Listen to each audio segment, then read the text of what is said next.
Okay, so let's talk a little bit today about vibration diagnostics and some of the tools that are available out there, especially in a GM dealership, if you're a dealership technician, for diagnosing vibrations.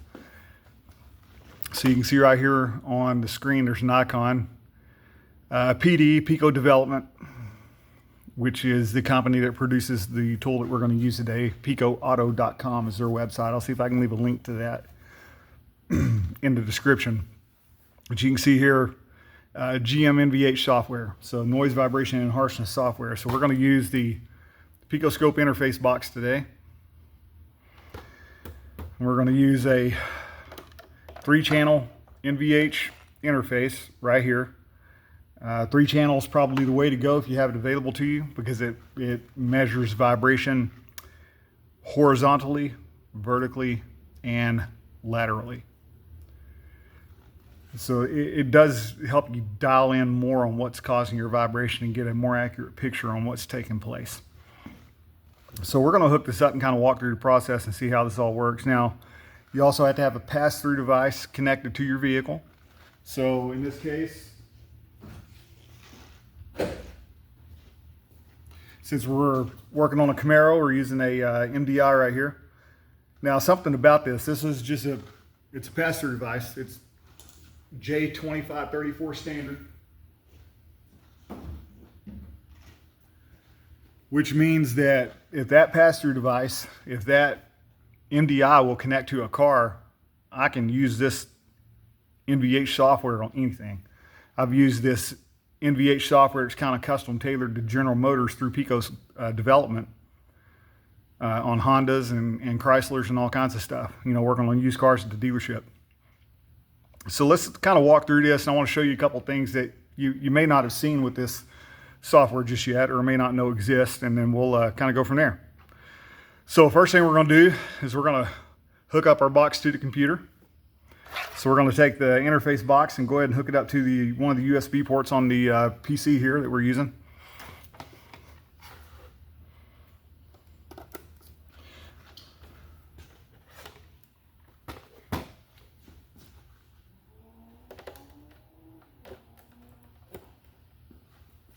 So we'll get that connected, and then we're going to go ahead and open up the software.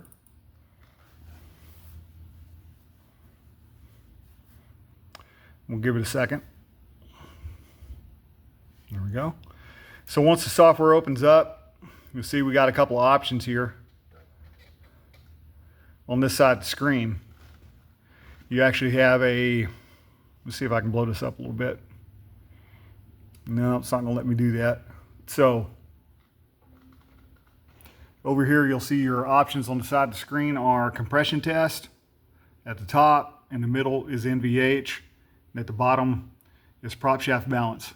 So today we're going to focus on NVH, and we're going to do a separate video for compression test right there. So I'm going to go ahead and click on this NVH tab right here.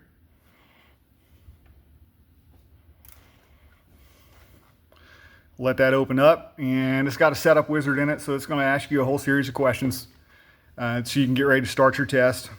Now, you do have options for start new test, load a save test, or skip the wizard and use the latest settings I entered. So it actually stores the settings from the previous test in it. And that's what they mean on that third selection.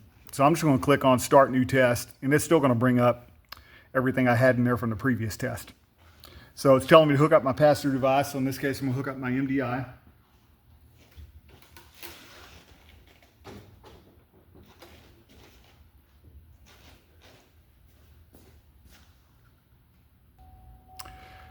Okay, so our MDI is hooked up.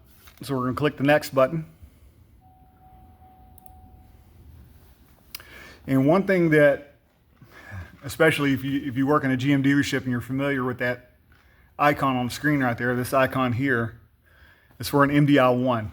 So this software that was designed for GM by Pico Development, for whatever reason, is still configured to automatically connect to an MDI1. MDI1s have been out of service for quite a while, I'm not 100% sure why that hasn't been updated yet, but we're just going to click on cancel. And it will now find the MDI2 that we're going to use. So we'll get connected to our MDI2.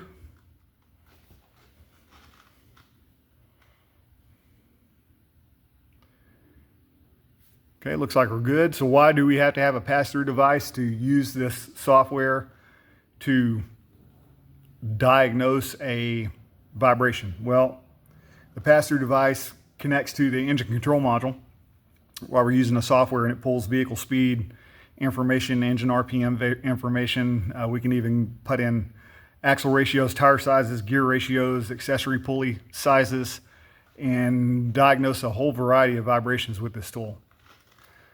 So this is a 8-cylinder Camaro, so make sure you always put in the correct information in these next boxes so you get the correct results. And think of it like this: if you put garbage in, if you put incorrect information into this tool, you will get incorrect information out of this tool. So I'm going to click on next. Obviously it's a rear-wheel drive since it is a Camaro, and the axle ratio on this car is a 277. Click on next. Okay, now it's asking me for tire sizes. Okay, so we're going to go ahead and put our tire sizes in. There's actually a little box right there that says use the same value for both tires, so you only have to put your tire size in once. Well, this is a 2023 Camaro, so it actually has the same size tires front and rear.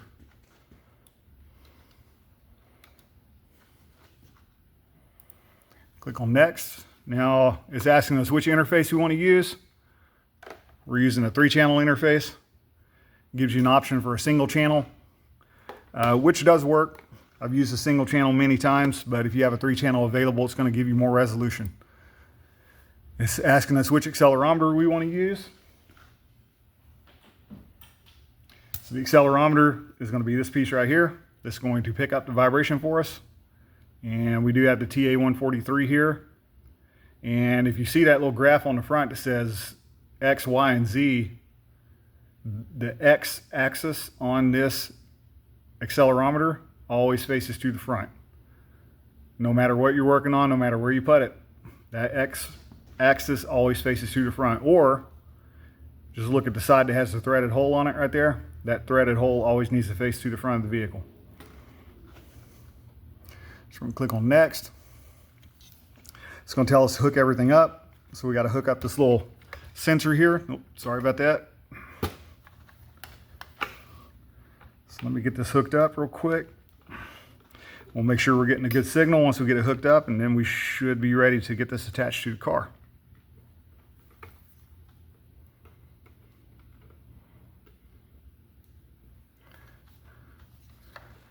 Okay, let me readjust my computer here. Okay, so while I'm hooking this accelerometer up, something to keep in mind when you're using this tool, if I can get my cables untangled here, is that little 3-channel interface box that we were looking at just a minute ago. This box right here, it has an internal battery in it. And that internal battery is not activated until you attach this to the end of it. Then it's ready to work. If I leave this attached, if I leave this guy attached all the time, it's going to run the battery down in my interface box here. So you always want to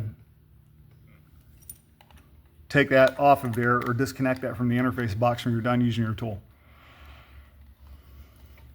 And those batteries do go dead, so they need to be checked from time to time. Make sure you got good batteries in your interface. Okay, so it looks like we've got a good signal here. Okay, so now that all that's hooked up, we're going to click on next.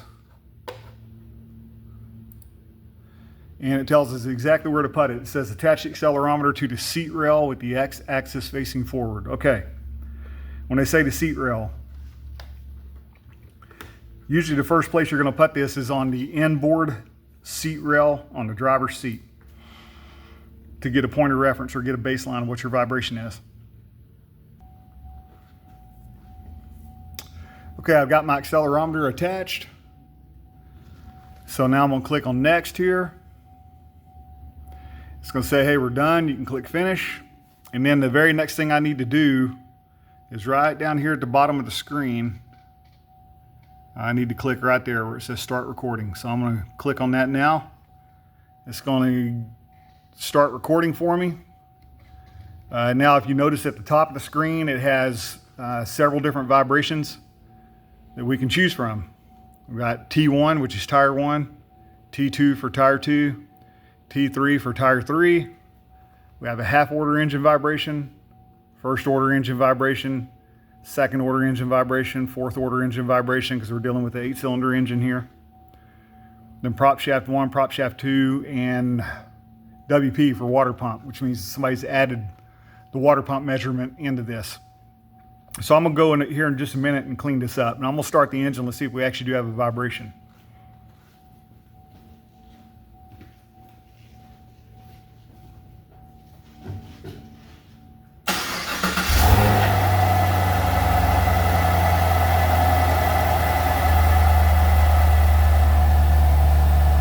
And we do. It looks like we have a pretty aggressive engine 1 vibration from what I can see.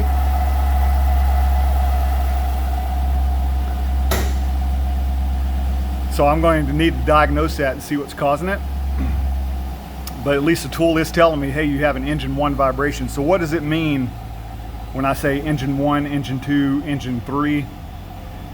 It means how many vibrations per revolution of the engine the tool is picking up. It's the same way for tire 1, tire 2, tire 3, prop shaft 1, prop shaft 2, prop shaft 3.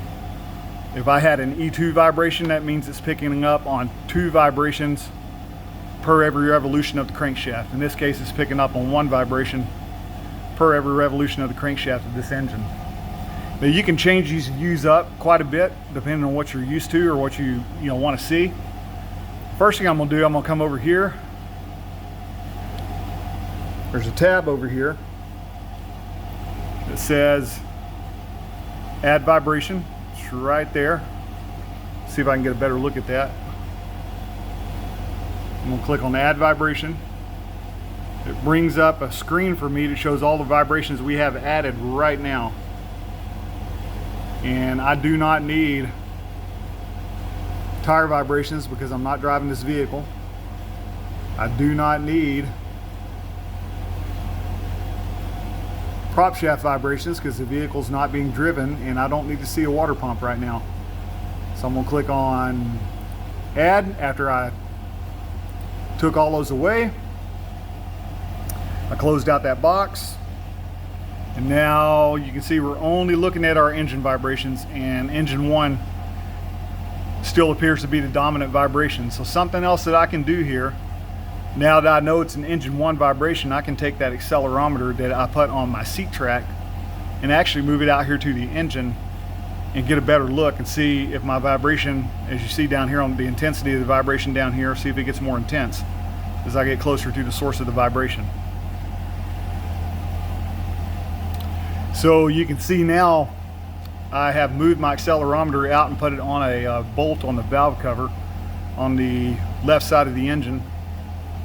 Again, with the hole in the front of the sensor facing forward, or the X-axis facing forward, and my engine 1 is off the chart. I'm also seeing a little bit of an engine 4 here too, so as you can see, my engine 4 occasionally it will drop down like it did just there, but engine 1 is staying consistently high. So I feel like I do have a vibration once per every revolution of the crankshaft in this engine.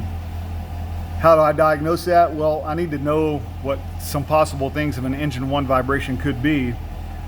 And thankfully, Pico Development, or Pico Auto, has embedded some information into this tool for us to give us an idea of what could cause that vibration. And all you have to do to access it is to take your mouse and hover right over the vibrations you want to look at. So you can see my mouse right here, just my pointer. As I get real close to that E1, you should see a question mark show up. Left click.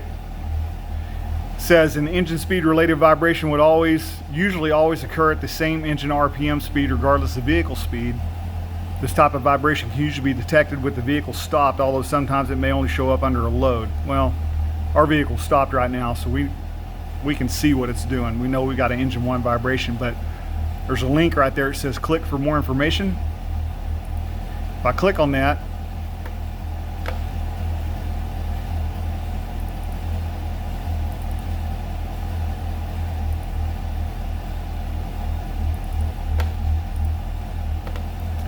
it's going to open up my next screen, and it breaks down engine vibrations for me and gives me a list of some things that can cause engine vibrations. And that's going to give me an idea of what I need to do a visual inspection for. You know, is my harmonic balancer on my crankshaft separated? Is my engine mount collapsed? Is my transmission mount collapsed?